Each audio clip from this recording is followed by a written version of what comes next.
Hey, what is going on, everybody? Welcome to the Super Lunch Bros Podcast, episode number 70. I am Brendan. All right. I know I'm a day late with these, or with this one. These normally come out on Sunday night, and then, Monday morning they're ready to go. But if you watched the last episode, you know that I had an opportunity to do a podcast with my friends and go over a movie instead of just covering fights. This podcast isn't just about MMA always. It's just that that's what we focus on for the past year and really, drove that home. Maybe starting to expand into some other stuff, maybe inviting them back if you guys liked it. So let me know. Like, subscribe, all that stuff. Make sure you comment down below. Let me know what you thought of the fights. We're going over UFC 265, Cyril Gane versus Derek Lewis. We're going to talk about Jose Aldo and some MMA, another like usual, some other MMA news, some other things that are going on. All right. First things first. UFC's got a new interim heavyweight champ. All right. I'm not how do I put this? I know people. If you've heard me speak before, you know that I'm not the biggest fan of Derek Lewis because he doesn't take it serious.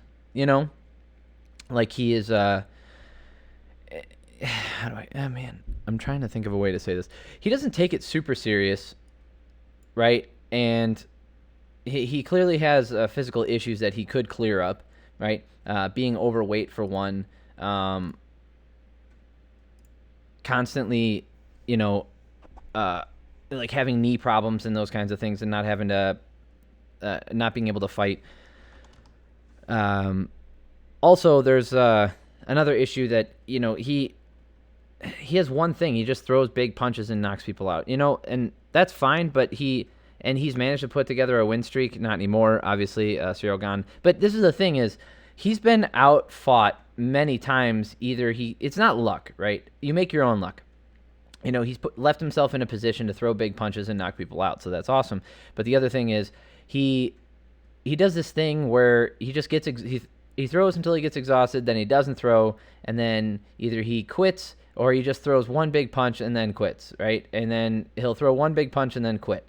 He doesn't do anything.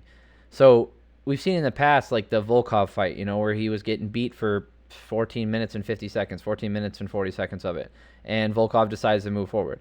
Curtis Blades was tooling him on the feet and decided to go for a takedown. It's like these people seem like, I don't know what the giant brain fart that they have, but Cyril Gane did the perfect thing. He took his time on the feet, made it go into the third round. Derek Lewis got tired, and he didn't really get into a brawl with him. He caught him, made him stumble. He kept driving home those leg kicks, which is what Curtis Blades was doing to him. If he did that all day, Derek Lewis would have fallen down from the pain and exhaustion, right? So it's like I said, I'm not rooting for Derek Lewis to lose, but I'm excited for a new prospect of somebody, that takes the game serious, that is clearly an excellent MMA fighter, someone who's an excellent striker, very cerebral at the heavyweight division, which is unusual. We haven't had this in a long time. So seeing him versus Ngannou is going to be a blast. All other things about, did this fight need to happen? Should they have, made an interim this close to the blah, blah, blah. I don't care about any of that. I mean, it is what it is. It already happened, so let's get over it. Okay? You can all have our feelings about it, but really, like, there's no point in arguing about it now. It is what it is. We have number one contender, right? And it kind of locks him in place because he's got the belt. And with that, now we end up with a fun, interesting matchup that we haven't seen before in Gane versus Ngannou. Gane versus Ngannou, that's a good one. And anyway, I thought he looked fantastic, light on his feet. He looks excellent for a heavyweight. I mean, I don't know if I've been the biggest fan of him, but after the last couple fights, you can really see him pull ahead of everybody. Like, especially against Rozenstruik. I don't know if I was singing Gane's praises necessarily, but how far ahead he was of Rozenstruik, who is this touted, kickboxer with these excellent striking abilities. Like, Gane made him look like a fool. It wasn't even close. The guy, he essentially pitched a shutout, and this is what he did again to Derek Lewis. He's an excellent fighter with really good skills, and yeah, he might not have a list of big knockouts like Derek Lewis does, but he also hasn't lost via exhaustion either. He actually hasn't lost at all, right? This guy is taking this game very serious, and I appreciate that. He becomes the first French UFC belt holder, so that's pretty damn cool. Like I said, there is a situation with Stipe Miocic, who is one of my favorite fighters, kind of being left in the lurch here and not having an opportunity to get his belt back. I don't know if I necessarily agree with that, but for everybody bitching about Ngannou not being taken serious or being taken advantage of, how about Stipe, a guy with an actual job? And I'm not degrading anybody else. What he's done. Let's see, it's his choice to keep doing that. I don't think financially he needs to anymore. It's just something that he really enjoys and he feels is very important to him, giving back to the community in a way, being a first responder, like a firefighter, right? So I'm not here to put down any other fighter to say that, oh, you should get a real job. Absolutely not. Never. I don't think that at all. In fact, the opposite. I would rather have a fighter focusing on fighting.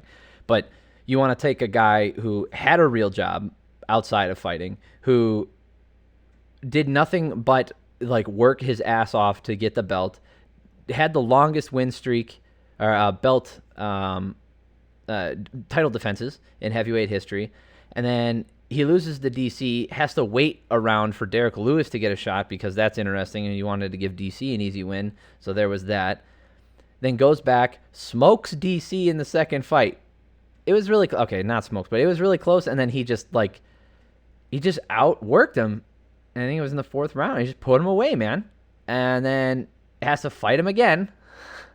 Fights him one more time because DC deserves an immediate title rematch. Why? I don't know. But he did. Okay.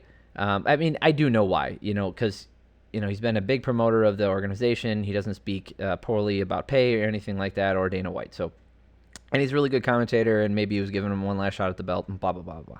So he could retire on top. The third fight, I think Stipe just showed how much better he was than DC. And then for his next title defense, he has to fight Ngannou again, who he beat the first time convincingly, right? Took his biggest shots and made him. And then he gets caught, which can happen against a big striker like that. He gets caught, and he goes down and loses his belt. And there's no talk about an immediate rematch. In fact, everybody's saying, the consensus is, oh, let's get someone else in here. How about Derek? Let's make the Derek Lewis fight. And then Derek Lewis gets Gane instead, and now everybody's upset, saying, "Oh, you're not taking advantage of Ngannou, and you're treating him poorly." I'm not saying that they're not. I'm just saying, where was this outrage with Stipe? Where was this outrage with everyone else? Just because Ngannou's the new hot shit, and I'm a huge Ngannou fan. I love him now. I really do. He's a humble dude who's worked his ass off to really become a more well-rounded fighter, and he's just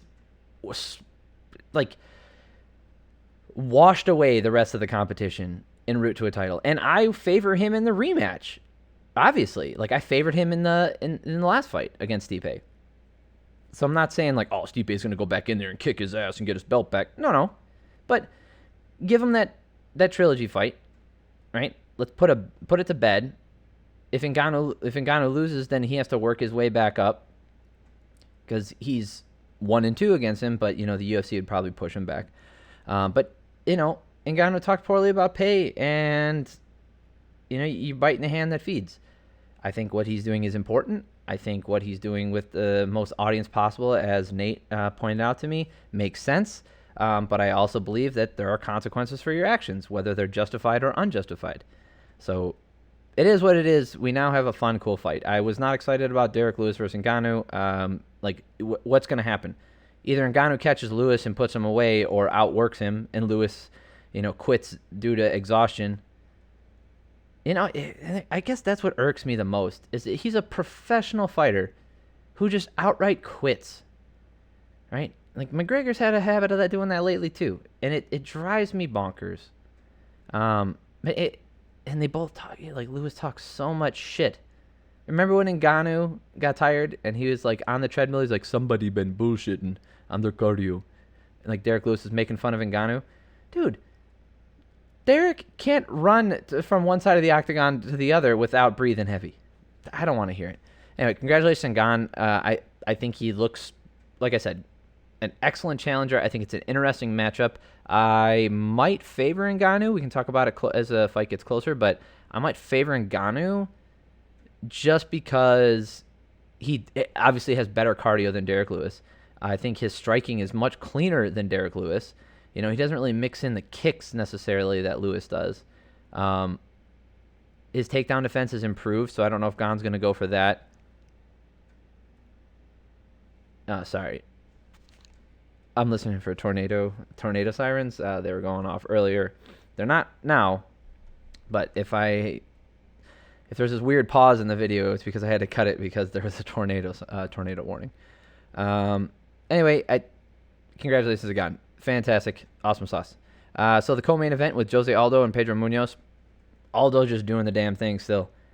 Really, he looks great. Pedro Munoz, I think this puts in perspective the bantamweight division, I think, where these guys, I think Rob Font is okay. First of all, Jose Aldo needs to fight Rob Font. I think that's a banger. Corey Sandhagen would be a fun fight, so we could do that too, but I don't necessarily want to see that right now. I don't want to see the TJ fight. I know Jose's all asking for the TJ fight, but it kind of doesn't make sense, right? Like, because TJ hasn't lost, and he would be fighting a guy ranked below him by 3. And I know he just entered the ranks. He was the champ, came back, and he beat the number 2 guy. He now is the number 2 guy. I think TJ needs to either wait for a title or, I guess Jose Aldo is the best option in there. That's a fun fight. I want to see it, but this is one of those fights I'd like to see for a title. If TJ has the title, you put Jose in there.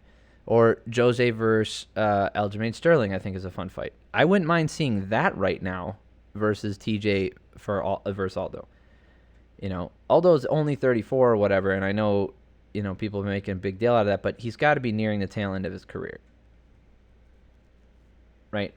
It's not a foregone conclusion that he's going to be done next year or anything like that, but it's one of those things where he's reaching the tail end of his career. Let's give him a title shot. Let's not. And I was not the biggest fan of giving him the title shot versus Peter Yan because I don't feel like he earned it because he had a loss and then got the title shot. And I know people disagreed with the loss, whatever. But now with 2 wins against excellent opponents, and now Pedro Munoz is ranked number 9. Was he this weekend? I don't know now because they might have updated these. Anyway, Jose Aldo versus TJ is a fun fight. I'd rather wait to see it for the title. Rob Font versus Jose Aldo is more fun. I think that's a banger. I just really wish Peter Yan and Sterling would fight already. I know we're waiting for whatever, but it's just I need to see it. Jose Aldo looking great though, man. Like so good. Very surprising after the way he entered the division, looking so and kind of like I'm guessing getting his weight cut, like down. I think he looked great. All right, Michael Kiesa losing via Darce to Vicente Luque. Oh, Kiesa was so close, man. So close. He had his back kind of. He had his back. He had he had his arm underneath the chin kind of for a rear naked. He went for an arm bar and just lost position, and he's been very candid about it, and he's said that he's very honest and say it was just his he just put too much pressure on himself and he caved, right? And that happens, and Michael Chiesa has talked about that in the past. I thought Chiesa looked fine, and he looked like a better grappler. I don't know if he just poured too much into it, and when he didn't get it, he just had a brain fart. But yeah, Vicente Luque, his last loss was to Stephen Thompson. Told you he's good. As if you didn't know, Stephen Thompson's fucking amazing, right? And that was 4 fights ago. So he's got four wins in a row.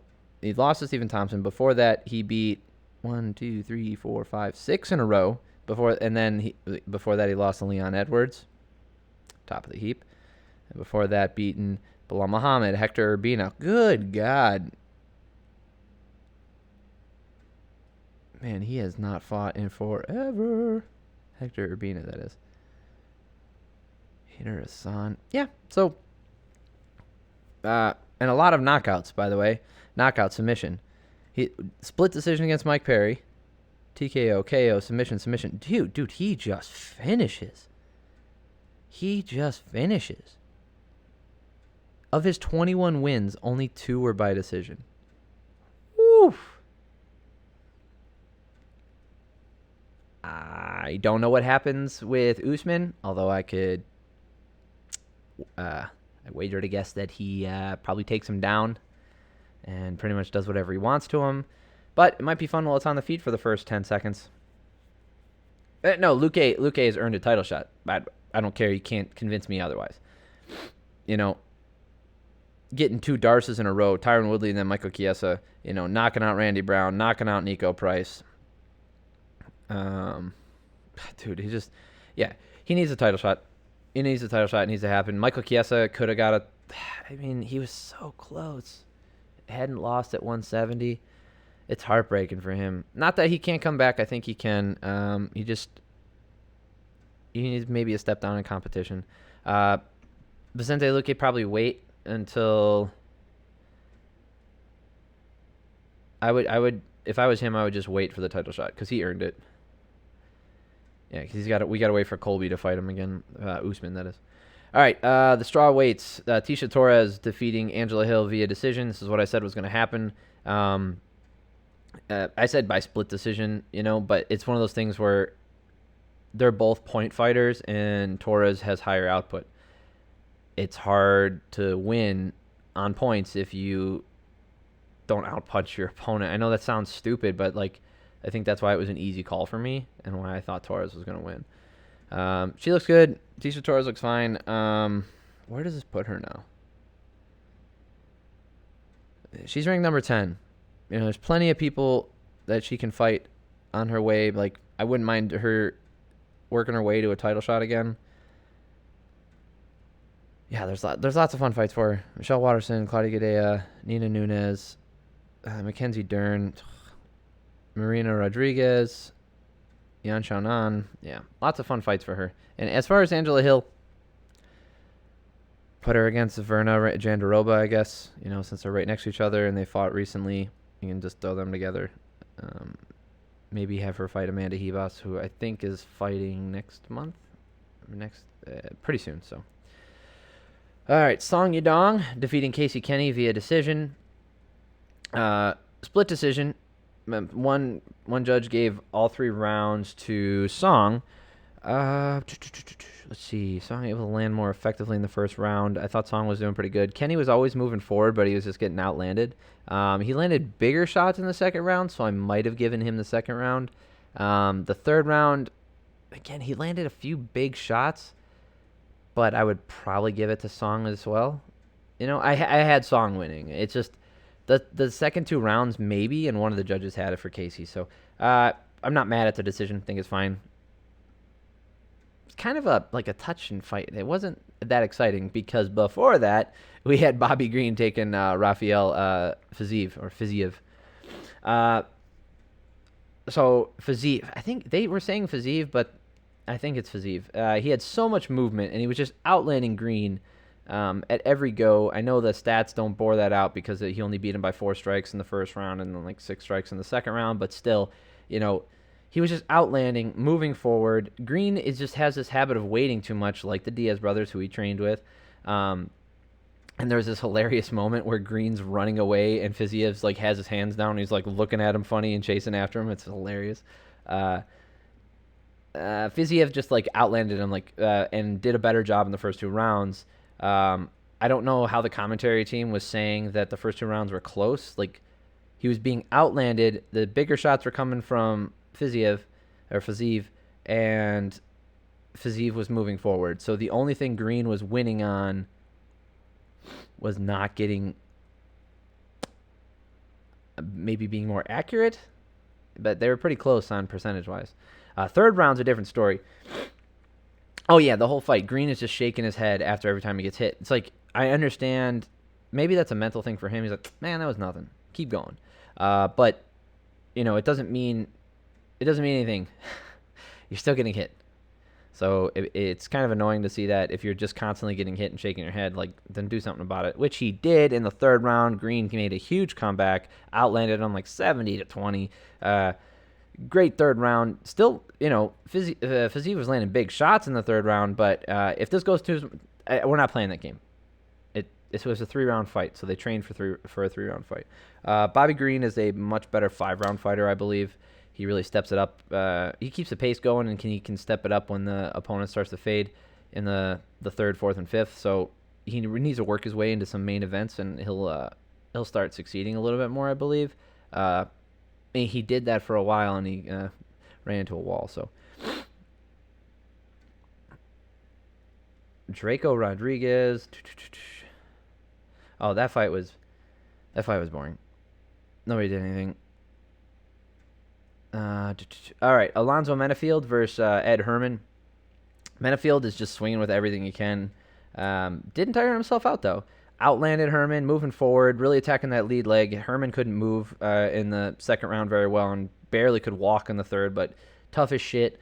Herrmann's just rushing in the second round, trying to get anything because he couldn't move on his leg, and then he had to switch to southpaw.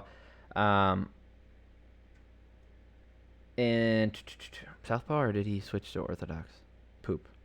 And then there was a crazy brawl, and Alonzo just wasn't able to put him out. So usually that's where Herrmann comes back because the other person just blows their load and they have no cardio left. But this was not the case. Alonzo Menefield just outworked him, landing big shots, and in my opinion, won every single round. So looking pretty good at light heavyweight.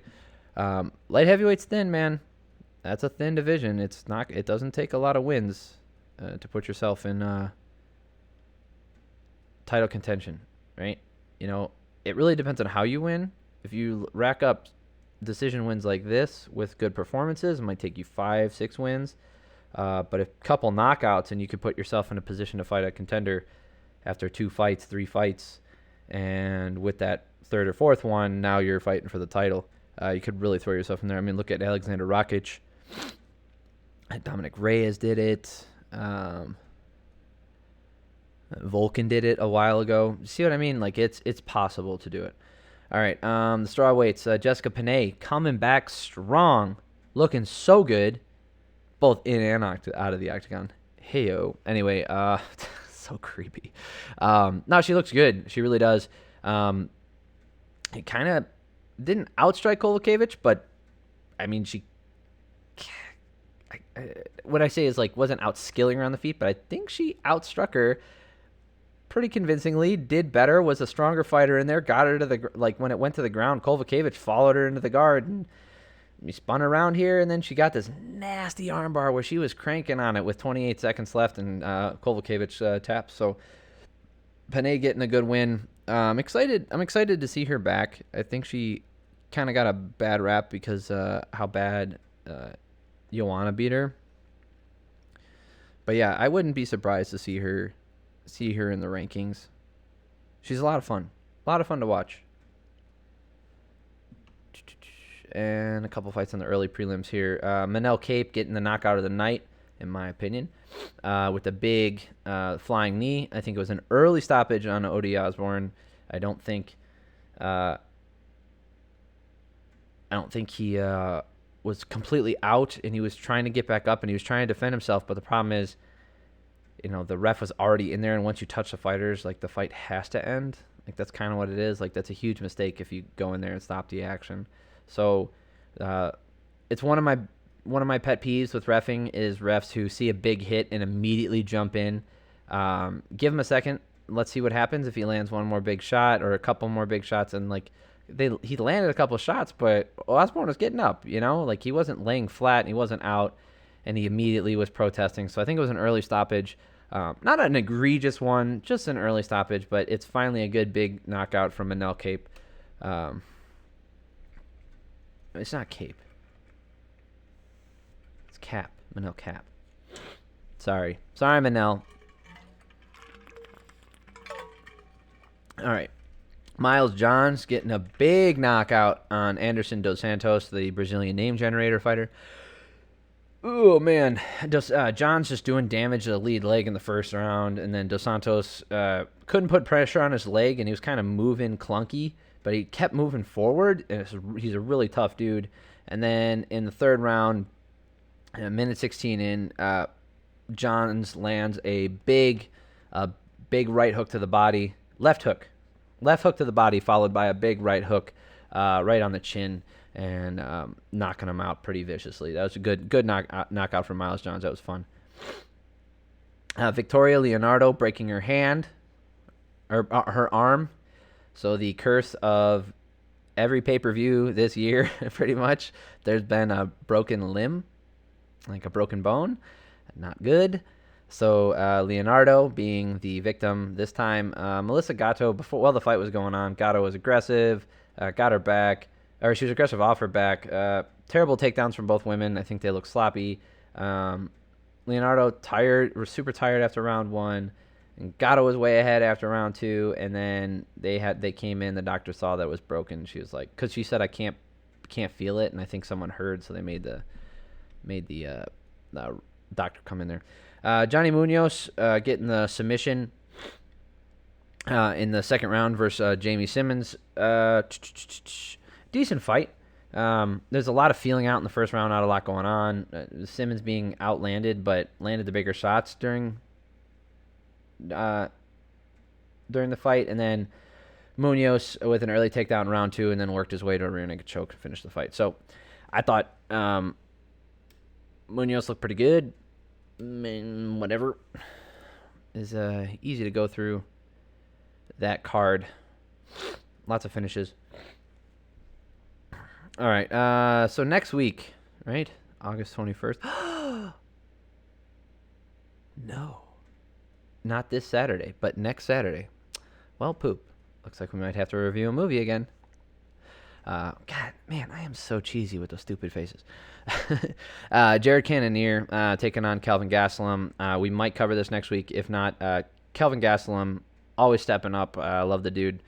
I kind of hope he gets a win here. But I think Cannonier has a better story and an opportunity to get a title shot, unless Robert Whittaker is the champ, in which case he beat both of these guys, so it doesn't matter. Obviously, Kelvin Gastelum almost finished Israel Adesanya, one of the best fights of the year that year. So there's a cool storyline there. I don't know. All right, we got Clay Guida still fighting versus Mark Madsen. Holy moly. Parker Porter. That's an unfortunate name. Against Chase Sherman at heavyweight. Vince Page. Holy moly. Courtney Casey still in the UFC. Against Liana Jojua. Very pretty woman who posts a lot of stuff. Even on, like, I don't have Instagram, but, like, on Twitter, like, people just repost her stuff all the time about her, like, posing and doing the thing where she's got her hands unwrapped and stuff. I don't know. Alexander Pantoja. That's the guy with the awesome mustache, I think. Against Brandon Royval. Why is that the opening fight? What the heck? Did Brandon Royval lose recently?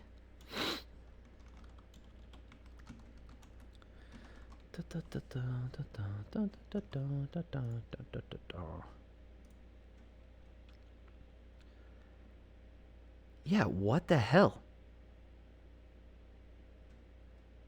Submits Tim Elliott, submits Kai Kara France, and then loses via TKO against Brandon Moreno, which I remember that was a crazy fight. Like, they both hit each other really hard. And Brandon Moreno is the champ.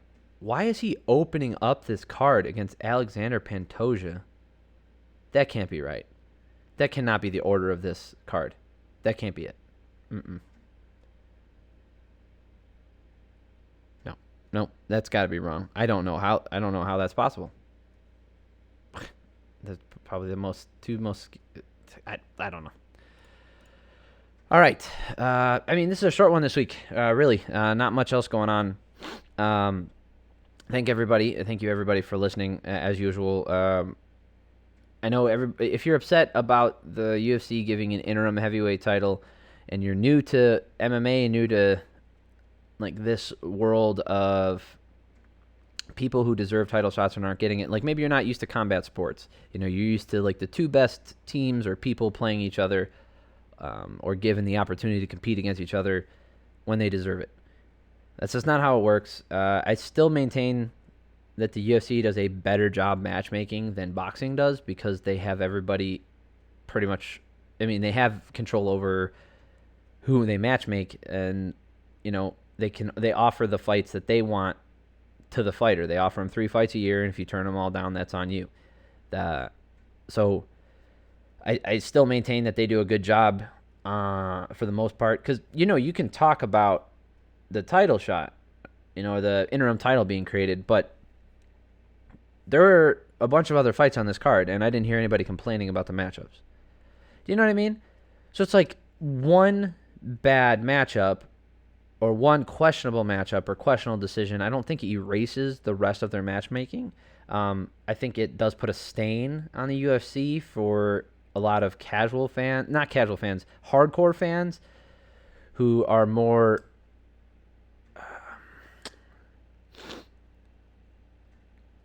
I wouldn't say optimistic. I would say egalitarian. They believe in a place where if you earn something, not egalitarian, that's not it.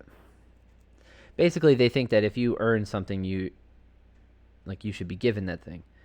And that's not a bad sentiment to have, but in the UFC, it doesn't always work like that because, this isn't a video game, right? I know this situation isn't exactly what happened, right? But this is not a video game. These characters, these aren't characters in a video game either. These are real human beings that require training, practice, time off, recovery, surgeries, money.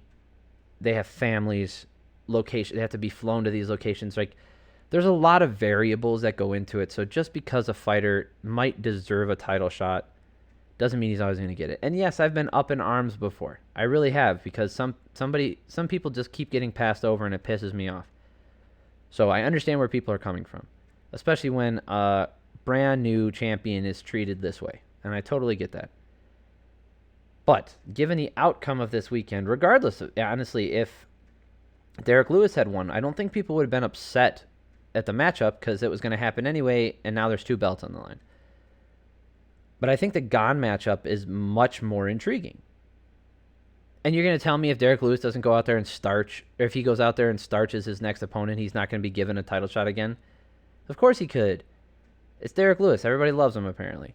I think he's a funny guy, and he seems again, I'm not criticizing his character. It's just when you don't try and you just coast by on power, it's kind of depressing. Actually, thinking of what Derek Lewis could have been. Anyway, all right. Thank you all for listening. Make sure you like and subscribe. Comment down below. What did you think of them creating the title? What did you think about the fight in general?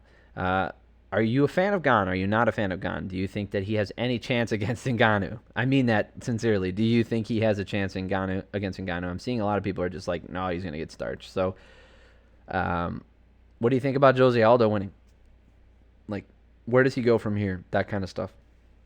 But yeah, I'll be back again next week. Next weekend, maybe might do a movie review. I gotta see what everybody's doing.